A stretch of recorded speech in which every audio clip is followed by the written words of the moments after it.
후반기 기도 수련회를 어떻게 진행할까 고민하면서 우리가 기도하면 항상 오해하는 게 기도는 나의 필요를 하나님께 구하는 거다 이런 생각을 갖습니다. 그리고 우리의 기도 생활을 가만히 점검해 보면 주로 우리의 필요를 하나님께 아뢰고 구하는 것이 우리의 기도 생활의 전부가 아닌가 이런 생각을 합니다. 하나님이 원하시고 기뻐하시는 기도는 그런 기도일까 고민하면서 주님이 우리에게 가르쳐 주신 기도가 뭔지 다시 보게 되었습니다. 주님이 우리에게 말씀하신 기도, 너희는 이렇게 기도하라 라고 말씀하신 기도는 우리의 필요를 먼저 구하는 기도가 아니었습니다. 우리의 필요가 우리의 기도의 중요한 내용이기는 하지만 그럼에도 불구하고 우선순위에 있어서 우리의 필요는 가장 중요한 우선순위가 아니었습니다. 주님이 제자들에게 가르쳐 주신 기도는 가장 우선적으로 해야 될 기도가 뭐냐? 하나님의 영광을 구하는 것이었습니다. 먼저 하나님의 영광을 구하는 기도.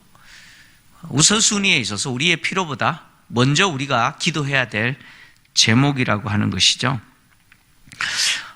그래서 우리가 우리의 필요를 먼저 구하려고 하는 유혹, 이것을 좀 내려놓고 정말 하나님이 기뻐하시고 들으시기를 원하시는 그 기도를 좀 배우는 시간을 이번 후반기 기도 수련을 통해서 가졌으면 좋겠다라고 하는 마음에서 오늘 1부와 2부를 나누어서 주님께서 우리에게 가르쳐 주신 기도를 좀 다루려고 합니다. 기도에 대한 많은 왜곡된 오해가 있습니다. 오늘 예수님께서 두 가지 이야기를 했잖아요. 유대인들의 기도 모습과 이방인의 기도 모습을 제시를 했습니다. 유대인들의 기도 모습은 과시하는 거죠. 보여주는 겁니다. 그래서 길에 서서 손을 들고 기도하고 또 자신은 이렇게 기도를 오래 하는 사람이다. 그리고 나는 이렇게 기도하는 사람이다 라고 하는 것을 다른 사람들이 보아주기를 원하는 그런 기도. 그러니까 하나님 앞에 은밀하게 하는 기도가 아니고 사람들 앞에서 드러내는 그런 기도의 모습을 보여주고 있는 사람들이 유대인이죠. 그리고 또 이방인들은 증언부언한다, 말을 많이 해야 된다 이렇게 생각했다. 예수님이 이렇게 말씀하셨는데 유대인들의 기도도 마찬가지고 이방인들의 기도도 마찬가지고 공통점이 뭐냐면 마치 기도를 주문을 외우듯이 외우는 거예요. 기도를 주문을 외우듯이 외우는 것이죠. 유대인들에게 경우는 정말 하루에 3번씩 기도하는 시간을 정하고 기도를 실천하는, 그래서 자신들이 매우 경건한 사람인 것을 참 드러내기를 좋아했죠. 그래서 유대인들은 쇠마의 기도문도 있고요. 그리고 18개의 기도문이다라고 알려져 있던 세몬의 에스게라고 하는 그런 기도문도 있어요. 이런 기도문들을 가지고 하루 3번 정해진 기도 시간에 계속해서 반복해서 기도하는데 사실은 외웁니다.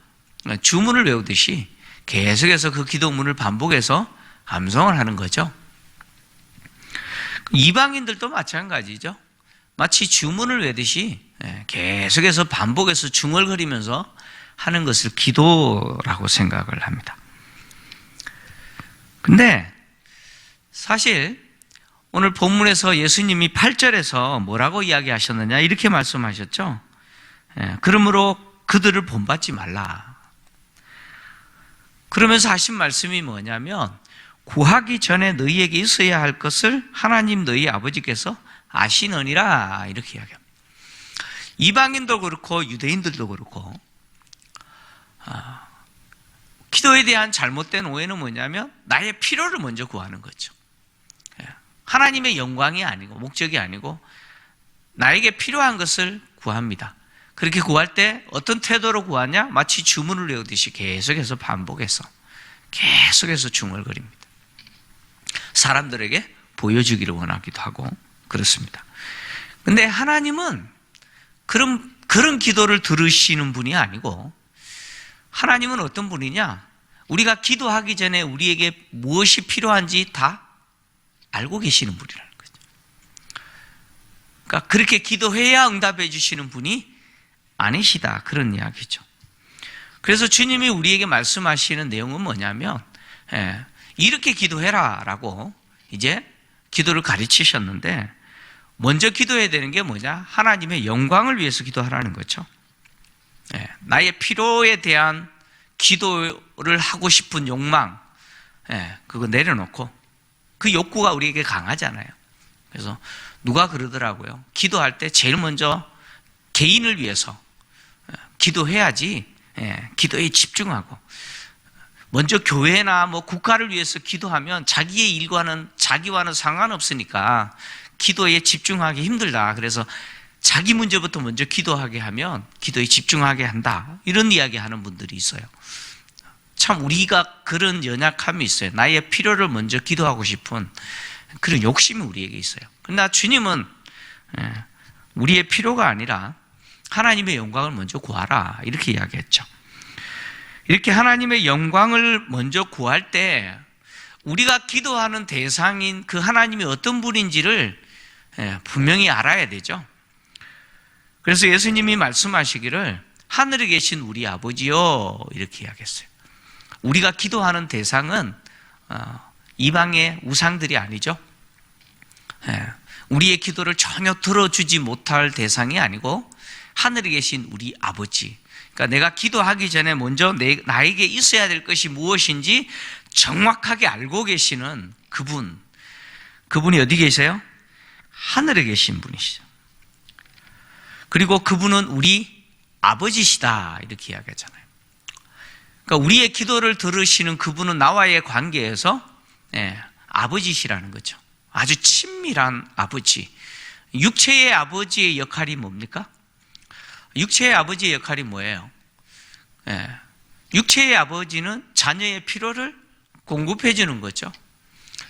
자녀의 필요를 공급해 주는 분이 육체의 아버지 아닌가요? 그러니까 예수님은 이런 분이라고 이야기하죠. 우리의 기도를 들으시는 하나님은 우리의 필요를 알고 계시는 분이다. 이렇게 말하면서 그분이 하늘에 계신 분이래요. 땅에 계신 분이 아니고 우리와 같이 시간과 물질이라고 하는 공간이라고 하는 한계 속에 갇혀 계시는 분이 아니라는 거죠.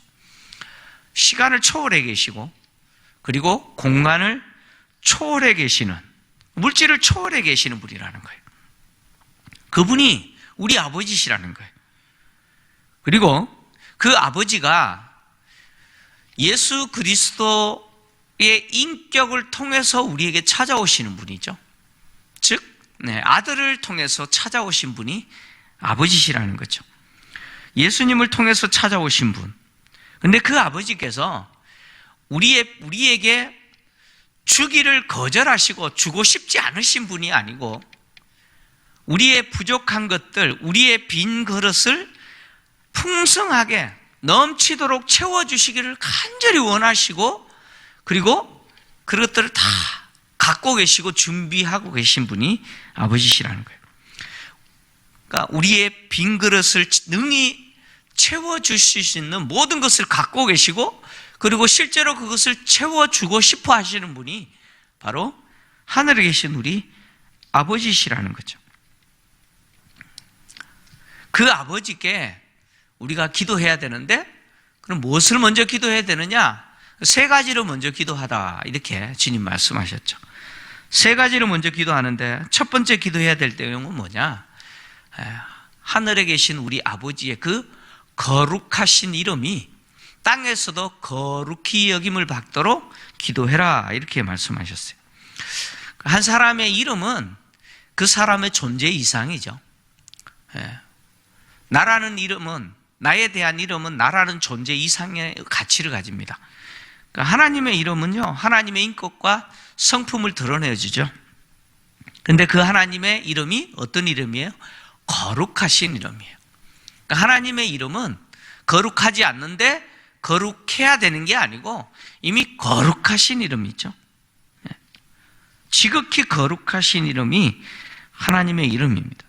그런데 그 거룩하신 하나님의 이름이 하늘에서는 지극히 거룩하신 이름이죠.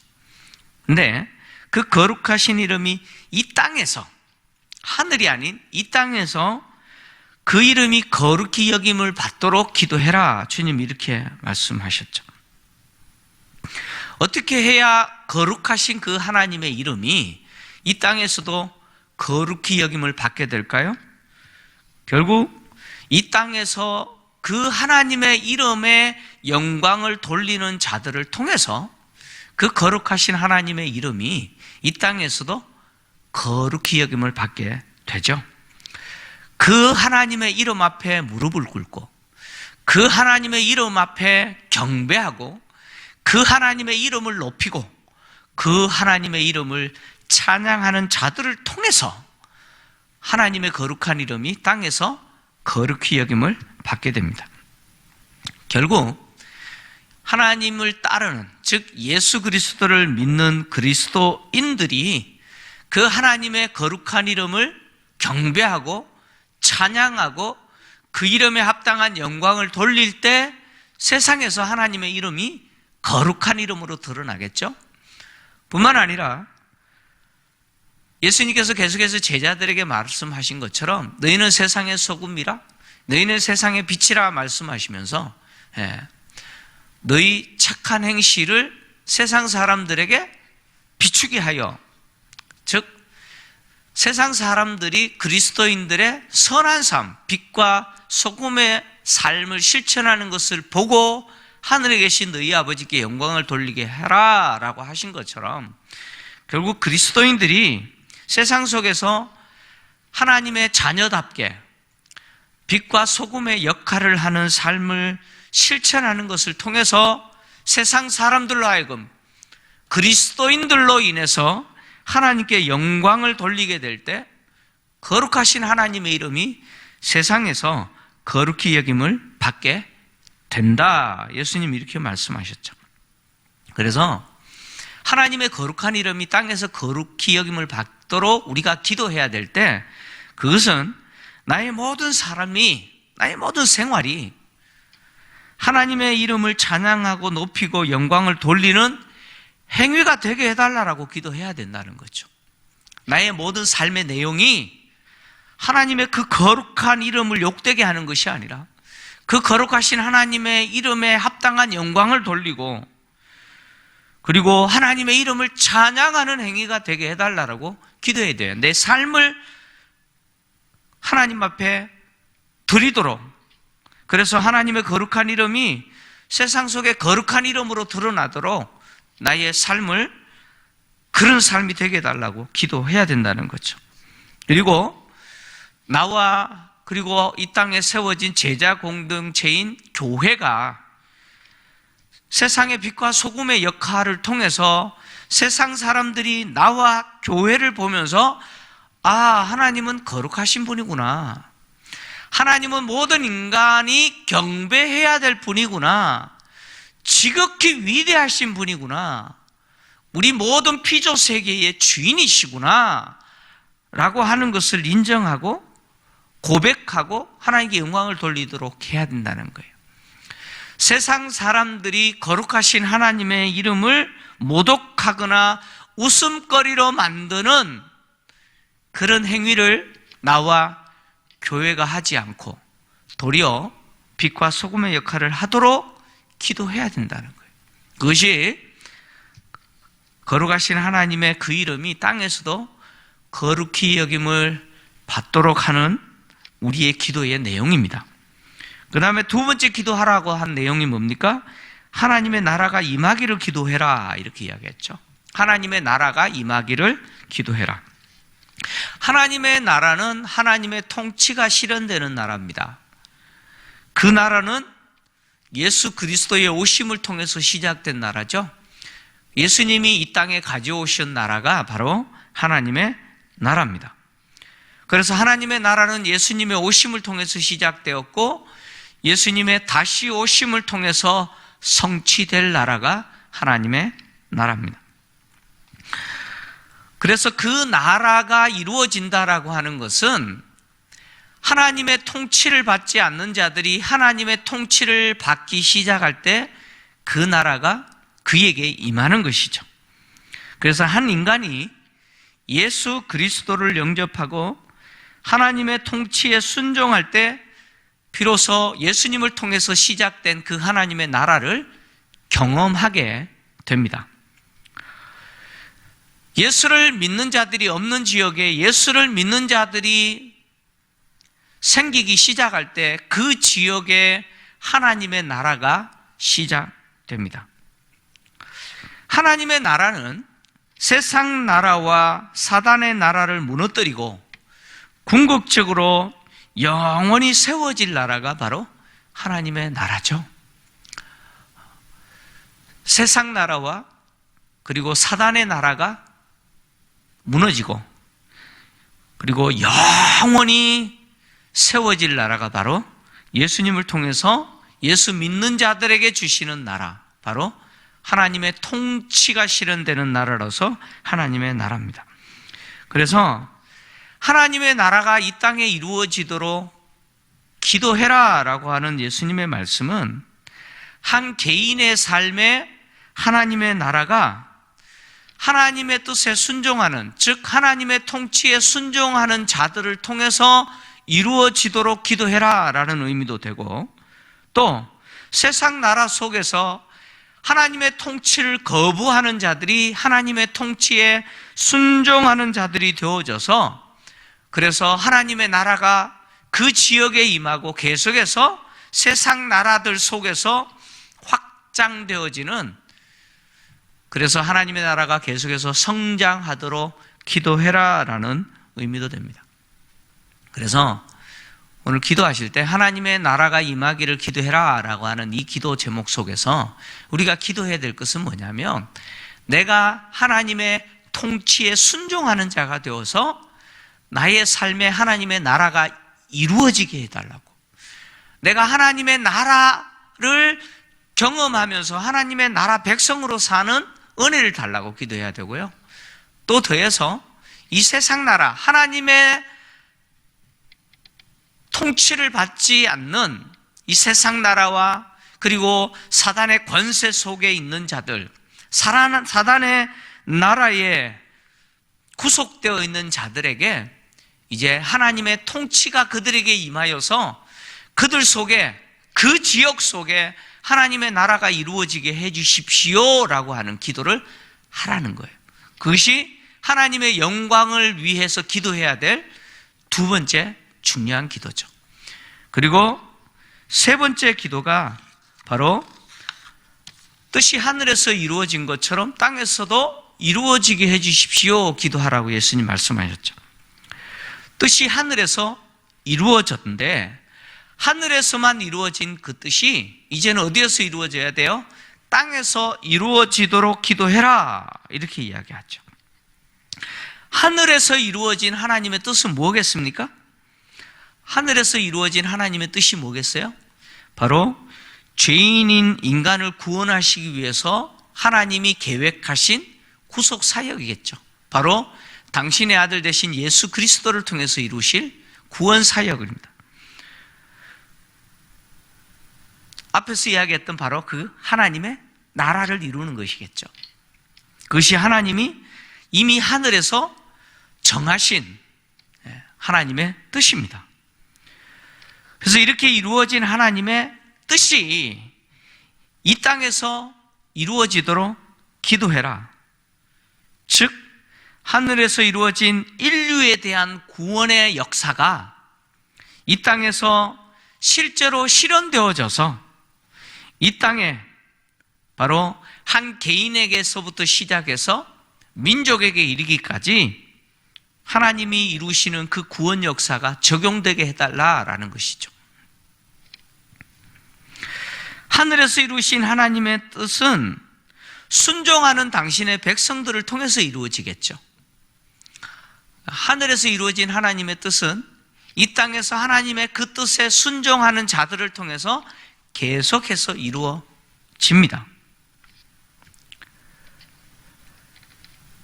예수 그리스도를 통해서 이루신 하나님의 뜻이 주님의 다시 오심을 통해서 성취가 되도록 기도해라 라는 의미가 포함되어 있습니다. 예수님을 통해서 인류에게 하나님이 베푸신 이 구원 역사는 예수님의 다시 오심을 통해서 성취가 될 겁니다.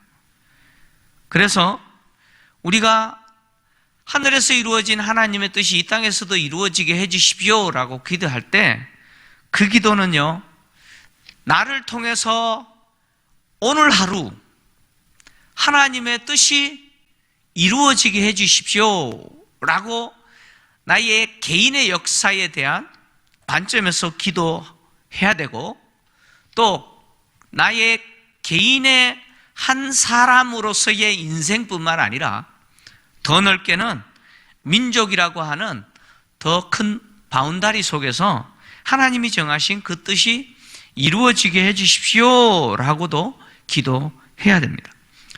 결국 하나님의 뜻은 나라고 하는 개인을 통해서 세상의 모든 민족이 예수 그리스도 앞으로 돌아오는 거겠죠. 그것을 기도하라는 겁니다.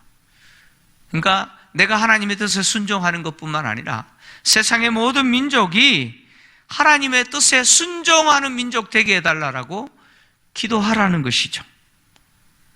그래서 이런 기도가 제일 먼저 우리가 해야 될 가장 중요한 하나님의 영광을 위한 기도라고 하는 것이죠.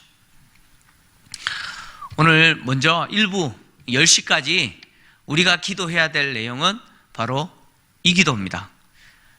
거룩하신 하나님의 이름이 나를 통해서, 교회를 통해서 이 땅에 거룩히 여김을 받게 해달라고, 하나님의 나라가 하나님의 통치를 내가 받게 하고, 내가 받고, 그리고 이 땅에 있는 하나님의 백성들뿐만 아니라 하나님의 통치에 불복하는 자들이 하나님의 통치에 순종하도록 하여서 이 땅에 하나님의 나라가 계속해서 이루어지게 해달라고, 그리고 내가 하나님의 뜻에 순종하는 자가 되어서 나를 통해서 하나님의 뜻이 이루어지고 우리 가정에 하나님의 뜻이 이루어지고, 더 나아가서 모든 민족 가운데 예수 그리스도를 통해서 하나님이 계획하신 그 구원 사건이 이루어지는, 그래서 주님이 다시 오셨을 때 하나님의 나라가 성취되어지고 하나님이 하늘에서 이미 이루신 그 계획이 성취되게 해달라고 오늘 1부 때 11시까지 우리 함께 기도하는 시간 갖기를 원합니다.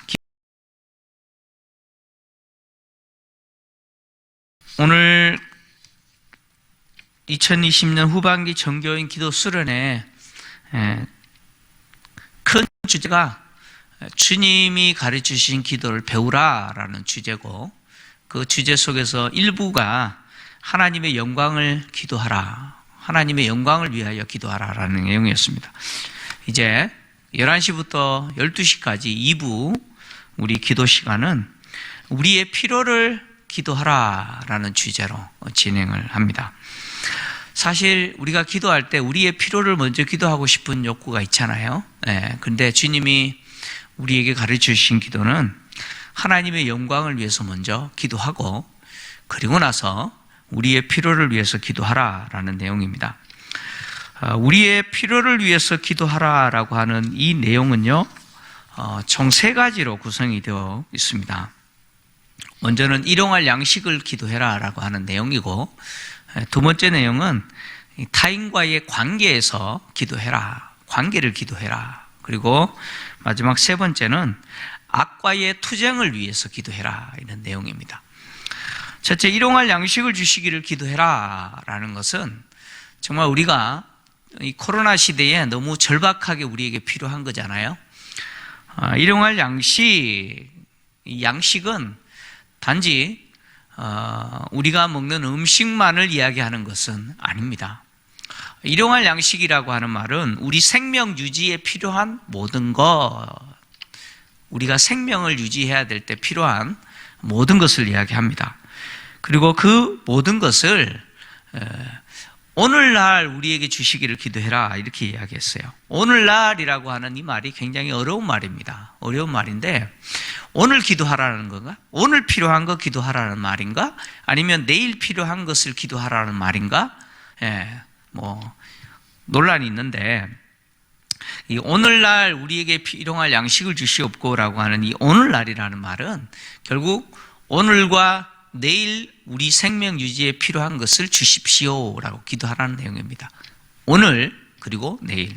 왜냐하면 이 기도를 아침에 하게 되면 오늘 필요한 것이겠죠.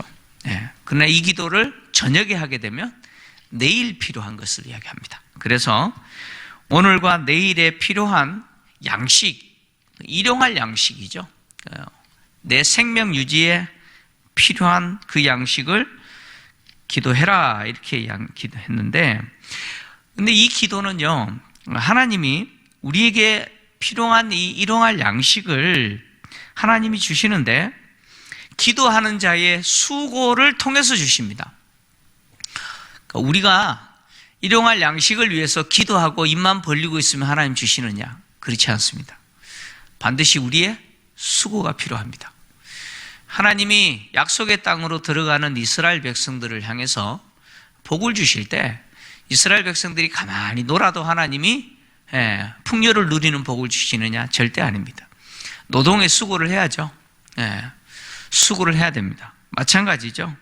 우리가 일용할 양식을 달라라고 기도하지만 우리는 그 양식을 주실 줄 믿고 수고하는 우리의 책임이 있습니다. 우리의 역할을 해야 되죠. 그래서 바울이 데살로니가 후서에서 이야기하는 것처럼 게으른 자는 어떻게 해요? 먹지도 말라라고 하죠. 주님은 게으른 자를 좋아하시지 않습니다. 주님이 공급해 주실 줄 믿고 최선을 다해서 수고하는 그 사람에게 하나님은 일용할 양식을 주시는 거죠. 자, 일용할 양식에 대한 그림은 만나 그림으로 우리가 그려볼 수가 있습니다. 하나님이 광야에서 이스라엘 백성들에게 매일 그날 필요한 양식을 공급해 주셨죠. 하늘에서 만나를 공급해 주셨습니다. 근데 이 만나는요, 가만히 있으면 우리 집에 있는 음식통이나 곳간에 쌓여지는 게 아니죠. 내가 나가서 나의 필요만큼 뭐예요? 거두어야 돼요. 그러니까 나의 노력이 필요하죠. 이렇게 일용할 양식은 하나님이 수고하는 자를 통해서 주십니다. 그래서 우리가 수고해야 될 책임이 있어요. 근데 이렇게 수고할 때 하나님이 내가 수고한 만큼 주신다라고 하는 그 믿음, 즉 하나님은 나에게 일용할 양식을 공급해 주신다라고 하는 이 믿음을 가진 자들에게 주신다는 거예요. 그러니까 일용할 양식을 기도하라는 것은 하나님이 나에게 공급해 주심을 믿으라라는 것이죠. 하나님은 반드시 공급해 주신다라고 하는 것을 믿으라라는 의미입니다. 그런데 우리는 이런 생각을 해봐요. 그냥 하나님이 한꺼번에 그냥 다 주시지. 그냥 내가 한 100살 살면 그냥 100살 살 만큼 그냥 한꺼번에 꽉 주셔서 그냥 누리면 얼마나 좋아요. 그죠? 우리는 그런 생각을 합니다. 이왕 주실 거, 한 달치, 1년치, 10년치 그냥 한꺼번에 주시면 좋잖아요. 근데 하나님은, 주님은 그렇게 기도하라고 말씀하시지 않으셨어요. 왜 일용할 양식일까요? 그날 필요한 양식을 기도하라. 왜 그렇게 말씀하실까요? 그것은 이유가 있습니다. 그것은 매일매일 우리가 살아가는 그 순간순간의 삶을 누구 신뢰하면서 살아야 되느냐? 하나님 신뢰하면서 살아라는 겁니다. 매일매일을, 하루하루를 하나님 신뢰하면서 살도록 하시기 위해서 하나님 그렇게 하셨다는 거예요. 인간은요, 많이 쌓아놓잖아요. 그러면 하나님 잊어버리고 살아요. 많이 쌓아놓으면 그 쌓아놓은 삶에는 하나님이 없어요. 한번 지난 1년 동안 한번 돌아보세요. 아마 2020년이 이전에 우리가 살았던 다른 어떤 해보다 더 하나님 앞에 절박했던 한 해가 아니었습니까? 사실 그렇잖아요. 더 많이 기도했을 거고요. 또 우리에게 찾아온 이 위기 때문에 더 하나님 앞에 우리가 무릎을 꿇었으리라 생각합니다. 저 개인도 마찬가지입니다. 어느 해보다도 더 하나님 앞에 기도했던 한 해가 아닌가 이런 생각해 봅니다. 결국 인간은요, 풍요로우면 하나님 자꾸 잊어버려요. 그러니까 그것을 주신 하나님을 보아야 되는데 주신 하나님은 보지 않고 하나님 주신 그것만 쳐다보고 살아요. 부모가 퇴근해서 집으로 들어가실 때 그 자녀를 위해서 슈퍼에 들러서 아이가 좋아하는 무언가 사들고 가면 그 아이가 그걸 들고 오는 아빠를 환영하는 것이 아니고 자기가 먹고 싶은 거 그거 환영하잖아요. 그래서 아빠는 잊어버리고 그것만 쳐다보고 있는 것처럼 우리 인간이 그렇다는 거예요. 그래서 주님이 우리에게 매일매일 필요한 그 생명 유지에 필요한 그거 기도하면서 누구 신뢰하면서 살으라고요? 하나님 신뢰하면서 매일매일 살라는 거예요. 그렇게 매일매일이 나에게 필요한 것을 공급해 주시는 그 하나님과 동행하는 삶을 살라는 것이죠. 그것이 일용할 양식을 기도하라. 오늘날 우리에게 일용할 양식을 주시옵고 라고 하는 기도의 요청이죠. 그래서 우리는 이 2부 시간에 기도할 때 하나님 매일매일 내 생명 유지에 필요한 거 공급해 주십시오. 우리 가정에 필요한 거 공급해 주십시오. 우리 교회에 필요한 거 공급해 주십시오 라고 기도하셔야 돼요. 그 다음에 두 번째, 우리의 필요를 위해서 기도해야 될 두 번째 내용이 뭐냐? 관계에서의 기도죠. 용서하고 용서받기를 기도해라. 우리가 우리에게 죄 지은 자를 용서한 같이 우리의 죄를 용서해 주십시오 라고 기도하는데, 죄라고 하는 것은 뭡니까? 죄라는 것은 하나님 앞에서 내가 죄를 지었다라고 하는 것은 하나님과 관계가 틀어진 것이죠. 하나님과 관계에서 틀어졌기 때문에 내가 하나님과 관계에서 죄를 짓는 것이죠. 그래서 인간에게 죄를 짓는 것은 또 뭡니까? 인간과의 관계에서 틀어졌기 때문에 죄를 짓는 것입니다. 그래서 이 죄를 해결하는 것은 돌아가는 것이죠. 돌아가는 것입니다. 그러니까 하나님의 자녀들은 누구냐? 죄 문제 해결하고 하나님께 돌아간 자들을 하나님의 자녀들이라고 그러십니다. 하나님의 자녀들은 죄로부터 완전히 돌아서서 하나님께 돌아간 자들이 하나님의 자녀들이죠. 그래서 하나님의 자녀들이 죄에서 완전히 돌아섰다라고 했을 때 무엇이 전제되느냐? 인간관계 속에서 지은 죄도 해결했다. 그 문제도 해결했다라는 것이 전제가 됩니다. 다시 말씀드립니다. 내가 죄 문제에서 완전히 돌아서서 하나님께 돌아갔다라고 하는 것은 이 죄 문제가 용서받았다는 거잖아요. 하나님께로부터 용서받은 거예요. 해결된 거예요. 그래서 죄에서 돌아서서 하나님께 돌아간 거죠. 근데 이것은 뭘 전제하느냐? 인간관계 속에서 비뚤어졌던 그 죄 문제도 해결했다는 것이 전제가 되는 겁니다. 전제가 되는 거예요. 그래서 오늘 예수님께서 우리가 우리에게 죄 지은 자를 사하여 준 것 같이 우리 죄를 사하여 주시옵고 라고 기도하는 이 기도는 하나님이 나에게 죄 지은 자를 내가 용서하지 않으면 하나님이 내 죄도 용서하지 않는다. 그래서 나에게 죄 지은 자 용서했기 때문에 하나님 내 죄 용서해 주세요 라고 기도하라고 우리가 오해하는 경향이 있는데 그런 이야기가 아닙니다. 나에게 죄 지은 자를 내가 용서할 수 있는 은혜는 내가 하나님께 용서받았기 때문에 그것이 가능하죠. 내가 하나님께 용서받지 못한 죄인인데 그런 내가 나에게 잘못한 죄인을 용서할 수 있느냐? 용서할 수 없습니다. 그런 능력이 우리에게는 없어요. 다시 말하면 하나님 앞에 내가 먼저 용서받았기 때문에 나에게 죄 지은 자를 내가 용서할 수 있는 거죠. 그러니까 내가 하나님 앞에 죄 용서받았기 때문에 나에게 죄 지은 자를 용서할 수 있다라고 하는 것은 내가 하나님께 용서를 받은 자라고 하는 사실은 반드시 무엇을 전제해야 되느냐? 나에게 죄 지은 자를 용서하는 것을 전제한다, 그런 이야기입니다. 죄라고 하는 것은 어떤 측면에서는 빚이죠. 갚지 않으면 뭐예요? 절대 안 되는 것이 죄 아닙니까? 대가 지불해야 됩니다.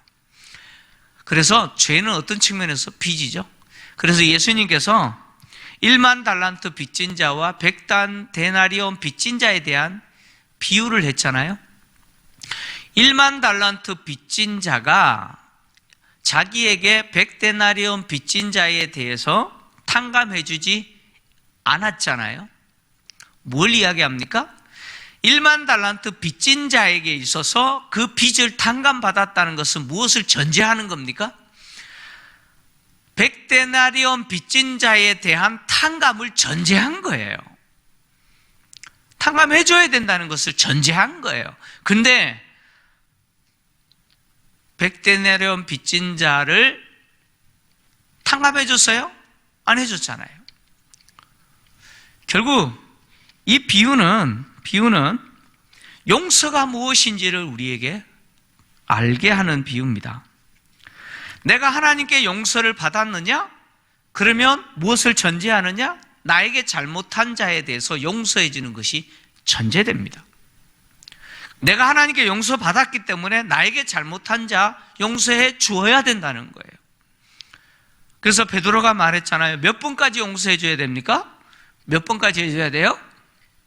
내가 용서받았기 때문에 몇 번까지 해줘야 돼요? 하루 3번만 해주면 됩니까? 70번씩 7번이라도 해주라 그랬잖아요. 그래서 무한대로 해주라는 거죠. 우리가 기도해야 될 때 내가 하나님께 용서받은 자라는 사실을 항상 기억해야 돼요. 그래서 나에게 있어서 잘못한 자에 대해서 항상 용서해 달라고, 내가 할 수 있게 해달라고 기도해야 됩니다. 흔히 그런 이야기 합니다. 세상 사람들은요, 뭔가 관계가 틀어지면 야, 한잔 하자 그래가지고 포장마차 가서 부어라 마셔라 해가지고 다 턴대요. 다 털어요. 근데요, 그리스도인들은 요것도 안 돼요. 요게 안 돼요. 요게. 이렇게 굽은 마음이 이렇게 안 펴진대요. 안 펴진대요. 죽을 때까지 가져간대요. 왜 그래야 돼요? 하나님의 자녀라고 하는 정체성은 뭐예요? 용서하는 사람이죠. 그러니까 나에게 잘못한 사람을 용서하지 않는 사람은 하나님께로부터 용서받지 못한 사람이겠죠? 하나님께로부터 용서받은 사람은 나에게 잘못한 사람 용서할 수 있어야 되죠. 용서해야 되는 사람입니다. 그것이 하나님의 자녀들의 모습이죠. 세상 속에서 주님이 너희가 내 제자다라고 했을 때 그 제자됨의 특징이 뭡니까? 서로 사랑하는 거죠. 너희가 서로 사랑하라 라고 하는 거죠. 내가 너희를 사랑한 것 같이 너희도 서로 사랑하라. 그 사랑이 뭡니까? 원수도 용서해 주는 사랑이죠. 그래서 우리가 하나님 앞에 기도할 때 우리의 필요에 대해서 두 번째 기도가 뭐냐? 피차 용서하게 해달라고 기도하는 거예요. 내가 용서받은 자로서 나에게 잘못한 자에 대해서 용서하게 해달라고, 사랑하게 해달라고 기도해야 된다는 거예요. 그 다음에 세 번째 기도가 바로 악과의 투쟁에 대한 기도입니다. 시험에 들지 않도록 지켜달라고, 악에서 건져달라고 기도하는 거죠. 소극적으로는 시험에 들지 않는 것이고 적극적으로는 악에서 건져주시는 거겠죠. 이 시험에 들지 않게 기도하라라고 하는 이 시험이라고 하는 것은 두 가지를 의미합니다. 하나는 테스트고 하나는 템테이션이겠죠. 하나님이 때로는 의도적으로 우리의 신앙과 인격을 성숙시키기 위해서 우리를 테스트하잖아요. 예. 지금 학교 다니는 애들은 시험 보잖아요. 이제 기말 시험 보잖아요. 얼마나 학교 생활 잘했는지 시험 치잖아요. 시험이 없으면 결과가 없어요. 성숙이 없는 거죠. 예. 그래서 때로는 하나님이 의도적으로 우리에게 시험을 하세요. 피할 길을 열어주시면서 시험을 주시죠. 그래서 우리의 신앙과 인격을 성숙하게 합니다. 그런데 오늘 시험에 들지 않도록 기도하라라고 하는 이 말은 바로 유혹에 넘어지지 않도록 기도하라, 그런 이야기예요. 템테이션입니다. 즉 예수님이 사단에게 유혹을 받으셨던 것처럼, 시험을 받으셨던 것처럼 예수님을 따르는 제자도 시험을 받는다는 거예요. 사단에게 시험을 당한다는 겁니다. 그래서 예수님이 사단의 시험에 굴복하지 않았던 것처럼 제자들도 시험에 굴복하지 않도록 기도해라, 그런 이야기죠. 네. 나로 하여금 하나님이 사단의 시험에 굴복하지 않도록 도와달라고, 지켜달라고 기도하라는 거예요, 주님은. 사단은 항상 어떻게 우리에게 시험하느냐? 우리의 부패한 육체의 본성을 건드리죠. 사단이 예수님을 시험할 때 그 시험의 내용이 뭐였습니까? 세 가지였잖아요. 예, 돌을 떡으로 만들어라. 그 굶주림 가운데 있는 예수님에게 돌을 떡으로 만들어 먹으라라고 하는 거죠. 예, 육체의 뭐예요? 양식이죠. 예, 배고픔이죠. 식욕입니다. 근데 두 번째는 뭡니까? 예, 성전 꼭대기에서 뛰어내려라라는 것이죠. 그러면 천사가 발이 땅에 닿지 않도록 잡아줄 거다. 와, 한번 생각해 보세요. 그 예루살렘 성전 꼭대기에서 뛰어내리는데, 와, 마치 엑스맨처럼 그냥 촥 내려와요. 예? 그러면 모든 사람들이 뭐예요? 박수 치겠죠. 그렇지 않습니까? 네. 인간의 욕구죠. 인기, 영광, 명예를 누리려고 하는 욕구 아닙니까? 네. 그 다음에 세 번째는 뭡니까? 나에게 절하라는 거죠. 천하의 영광을 보여주면서. 그 명예 아닙니까? 명예. 그래서 사단은 항상 우리 육체의 부패한 본성을 자극시켜서 굴복하게 만들어요. 먹는 문제, 인정받고 싶고 영광을 누리고 싶고 성공과 명예에 대한 욕망, 그리고 또 성적인 그런 쾌락에 대한 욕망, 이런 것들을 자꾸 자극해요. 그래서 육신의 정욕, 안목의 정욕, 이생의 자랑이라 그러잖아요. 이런 것들로 자꾸 유혹을 해요. 그런데 이것에 넘어지지 않도록, 굴복하지 않도록 하나님이 지켜주시도록 기도해라라는 거죠. 기도하라. 왜냐하면 우리 앞에 끊임없이 이런 것들이 놓여 있어요. 우리가 걸어가야 될 길은, 우리의 인생길은 이런 것들이 놓여 있는 길을 걸어가는 거죠. 제자들이 이런 시험에 굴복했을 때 악에 빠져버리는 거죠. 악에 빠집니다. 악에서 구해달라, 다만 악에서 건지십시오, 악에서 구해달라고 하는 이 기도는요, 두 가지 의미가 있는데, 악에 빠질 위험성에서 건져주십시오. 아직 악에 빠지진 않았지만 빠질 위험성이 있기 때문에 건져달라라고 하는 의미가 있고, 또 지금 악에 완전히 빠져버린 나를 건져달라라는 의미도 있어요. 그러니까 유혹에 굴복해서 그냥 넘어진 거예요. 악에 완전히 빠져버렸어요. 그런 나를 건져주십시오라는 의미도 됩니다. 악은 사단의 힘이죠. 사단의 권세 아래에 있는 상태가 바로 악에 빠진 거죠. 사단의 힘에 굴복하고 사단의 권세 아래 완전히 붙잡힌 것을 악에 빠져버렸다라고 할 수 있습니다. 성도가 악에서 건짐을 받는다라고 하는 것은 예수 그리스도를 통해서 우리에게 베풀어 주신 하나님의 놀라운 은혜입니다. 우리가 예수님을 알기 전에 전부 이 악에 빠져 있었습니다. 그러나 예수 그리스도를 통해서 하나님이 우리에게 베풀어 주신 은혜가 바로 이 악에서 구원해 주신 은혜죠. 그래서 하나님은 악에 빠진 우리를 예수 그리스도의 십자가의 보혈로 정결하게 하시고 새로운 피조물로 완전히 거듭나게 하셔서 악에서 완전히 벗어난 자가 되게 하셨습니다. 그래서 사단의 권세에서 완전히 벗어났죠. 벗어났습니다. 그래서 하나님의 백성으로 하나님의 통치를 받는 사람으로 살게 하셨죠. 그래서 하나님의 통치를 받는 자로서 하나님의 의로움을 드러내는 사람으로 살게 하신 것이죠. 그래서 악에서 건져주십시오라고 하는 이 말은 내가 사단의 통치를 받지 않고 바로 하나님의 통치를 받는 자가 되게 해주십시오라고 하는 기도의 내용이라고 보시면 됩니다. 그러니까 주님이 우리에게 가르쳐 주신 이 기도는 사실 따로따로 구체적으로 하나씩 살펴볼 수도 있지만 크게 보면 바로 하나님의 나라와 그의 의를 구하는 기도라고 보시면 됩니다. 바로 앞에 있는 세 가지 기도 제목이 뭐였어요? 하나님의 나라에 대한 기도죠. 그리고 우리의 필요를 위한 기도는 뭡니까? 우리가 우리의 삶의 모든 내용을 통해서 누구를 드러내느냐? 하나님의 의를 드러내는 거예요.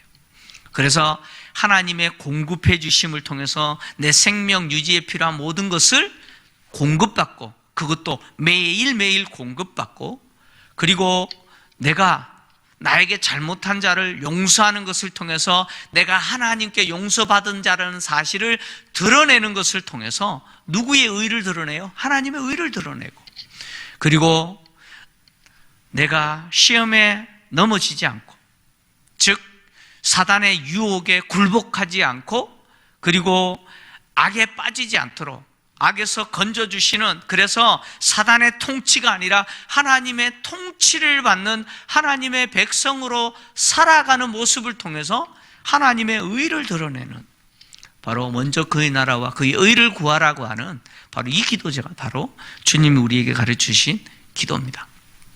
이제 2부에 우리의 필요를 위해서 기도할 거예요. 필요를 위해서 기도할 때 여러분 나에게 우리 가정에 그리고 우리가 섬기고 있는 우리 교회 가운데 생명 유지에 필요한 그 일용할 양식 하나님 공급해 주십시오.